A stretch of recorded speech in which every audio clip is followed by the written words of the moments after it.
I'll start off by just plainly letting you all know that I've killed someone. It was in self-defense, but that didn't make it any easier. There was a homeless man that lived down the street from my apartment building. His home was a park bench, and I would sit with him occasionally, give him a few bucks, keep him company, and just try to let him feel human, since no one else ever paid him much more than a contemptuous glance in his direction. He used to tell me about his life, or at least tell me what he could remember. He spoke slowly, as if he was waiting for the memories to catch up to what he wanted to say. I never really got a full story from him those days on the bench. He could have been drugged out or alcoholic, but I didn't really mind. I figured he could use someone that just wanted to listen. It wasn't my place to judge his life, which I guess is an ironic thing to say, considering... Anyway, it was last March, and I had gotten up at around 2 a.m. to take a piss. I walked out of the bedroom, and right there in the hallway... Anyway, it was last March, and I had gotten up at around 2 a.m. to take a piss. I walked out of the bedroom, and right there in the hallway, some shadowy figure was frozen like a deer in headlights. Seconds tick by slowly when you're confronted with an intruder like that. Home is safety. Home is personal. Someone was violating my personal safety. That someone charged me, and before I knew what had happened, I had been tackled to the carpet. "I'm so sorry, I'm so sorry." The voice of the shadow was one of desperation. "I need the money, please, I need the money, they'll kill me." I recognized the voice but couldn't immediately place it, and it was too dark to make out who was wrestling me to the floor. I shimmied away, kicking in every direction until the figure yelped and recoiled. There was a gun on my bedside table, and once I made it there, I grabbed the thing. I didn't hesitate. 2 quick shots, and the pleading voice fell silent.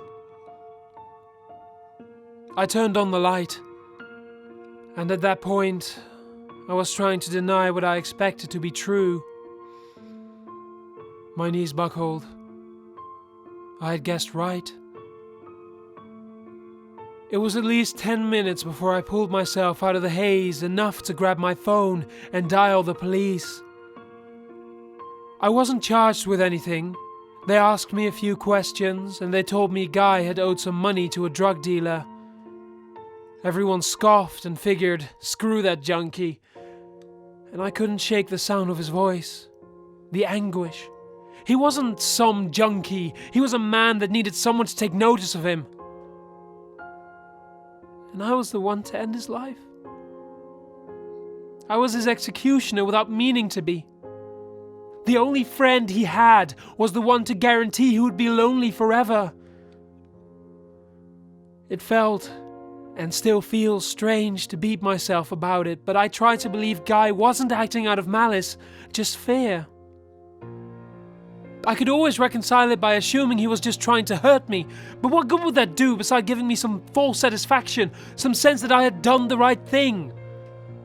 Maybe I'll just overthink myself to death. A few months passed and I fell into a depression. I couldn't shake the thought, the memory, the nightmares. I mulled over the moral implications, whether I should tell people I date, what my friends would think, and finally, while I'm not a particularly religious person, if I would go to hell or something like it. I visited Guy's bench a few times out of habit and, I suppose, out of guilt. Then one day, I wasn't the only one there. It had been an hour of sitting on the bench, watching people pass, wondering what they all had to hide. I didn't notice at first the greyhound staring at me from across the walkway.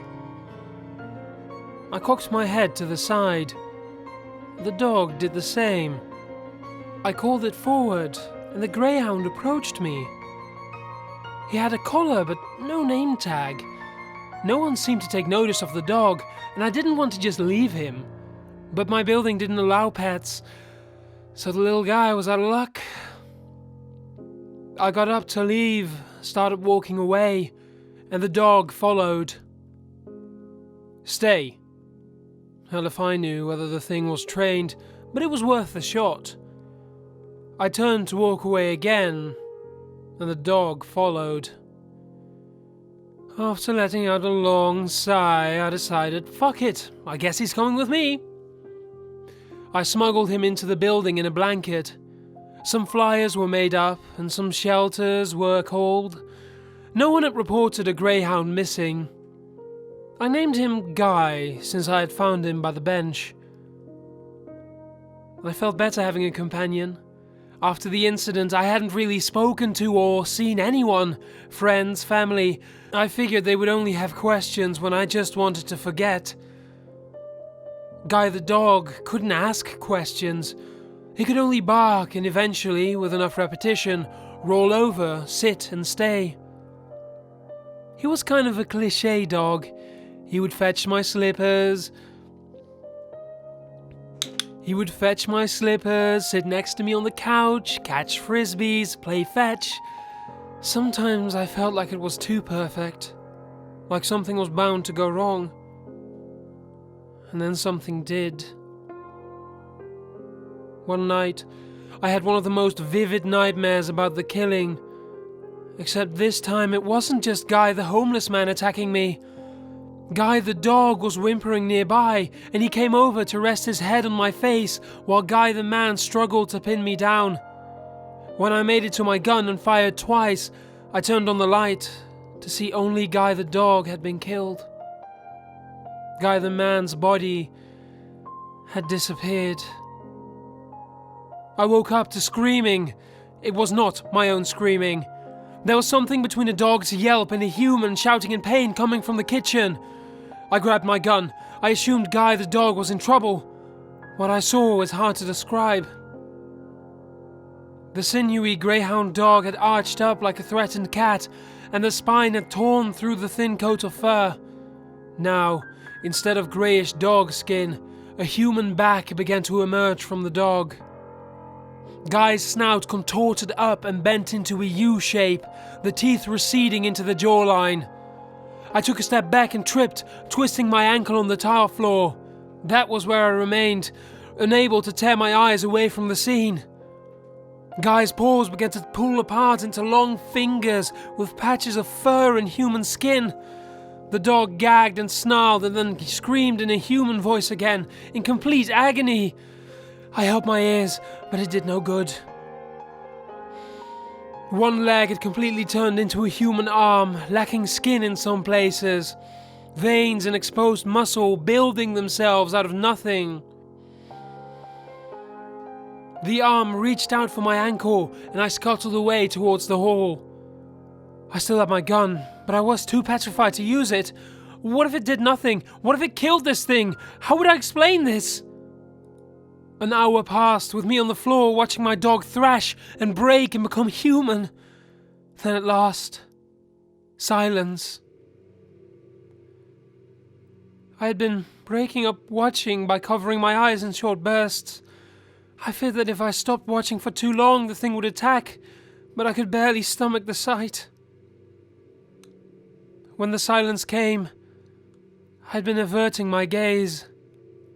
So I looked up to see a naked human form curled in the fetal position on the kitchen floor. There was a man, and he began to sob. "I'm so sorry. I'm so sorry." I gritted my teeth as he raised his voice. "I'm so sorry. I'm so sorry." The words echoed off the walls, eventually getting so loud that the kitchen seemed to vibrate. I could hear the man in my ears and in my brain. His sobs bore holes into my mind, letting memories of the killing flood back. "I'm so sorry. I'm so sorry." I stared at him in the harsh light until he noticed. Guy the man blinked twice. "Thank you for letting me stay here.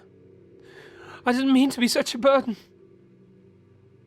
I choked back vomit and spoke. "I'm so sorry." One shot, and I called an ambulance.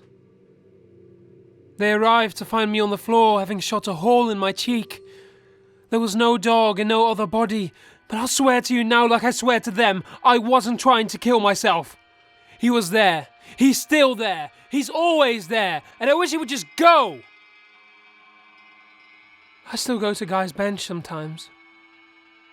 It's kind of symbolic in a totally meaningless way. I never really knew the guy until after I had killed him. And even then there wasn't much. No kids, no living relatives. He was, by all accounts, just taking up space. When I finally got around to telling my friends and family about what had happened, it wasn't as if I could shoot myself in the face and not explain myself. No one batted an eye. He was some homeless addict that saw you as a target. You shouldn't have been nice to him in the first place. You know where that money was going. It was hard not to get angry. They hadn't been there. They hadn't heard the desperation, the humanness in the violence. This was a man living with fear, without the personal safety I had the luxury to have shattered. Now he had a home in my head. Another dog followed me home last week, and I couldn't bring myself to turn him away. They confiscated my gun when I shot myself, so I don't know what's going to happen this time.